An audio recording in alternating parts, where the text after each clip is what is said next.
Hayırlı түн. Менің каналдарымның көрермендері және тіркелушілерім.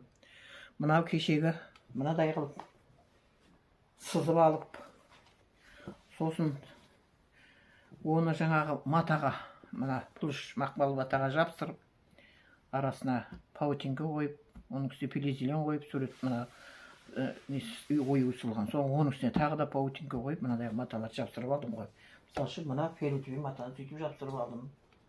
Сосын оны қиып алып, мына ішінен шыққан бөлек, сыртынан шыққан бөлек, міне жапсырып жатырмын. Осыны жапсыру үшін ең әуелі біз мына орысына қараймыз. Түгіне түгі төмен қарап тұру керек.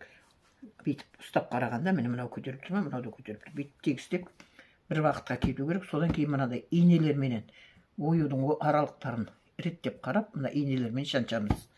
Енді осы инемен шаншқаннан кейін біз осы оюымыз қозғалып кетпеу үшін мынандай простой полотно материалға хб материалменен жайлап әр жерін бекітіп басамыз.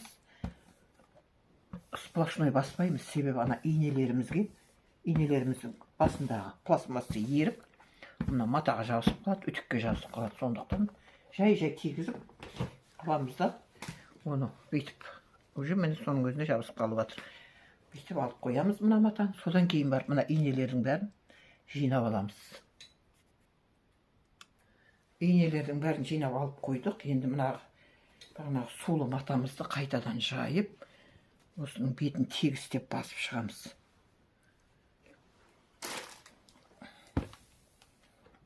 Асықпай отырып бәр жерін жабыстырып аламыз.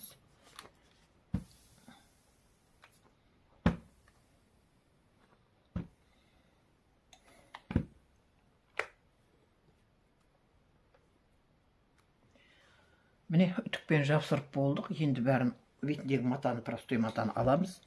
Жайлап қараймыз. Сонда біз деген осылай бүгінгі жұмысымыз 3 жаңағыдай оюдың сыртынан түскен үшеуін жапсырдық. Енді мынадай қылып тағы да үшеуін ортасындағы үшеуін жапсырамыз. Оның анадай сары матасы дайын тұр, материалы. Енді қиылған оюлар мына жерде жатыр, міне. Осындай үшеуін жапсырамыз. Үшіне 3 сары матаға жапсырамыз. Содан кейін бәрін қиып бөлектеп алып, сосын соның бәрін зигзагтап тігеміз. Бұны асығыс айтып отырған себебі мына неге тиктокқа ұзақ уақыт видеоны қабылдамайды, сондықтан қысқартып түсінікті көрсетіп беріп отырғаным. Көріп тамашалағандарыңызға көп рахмет. Қайырлы түн.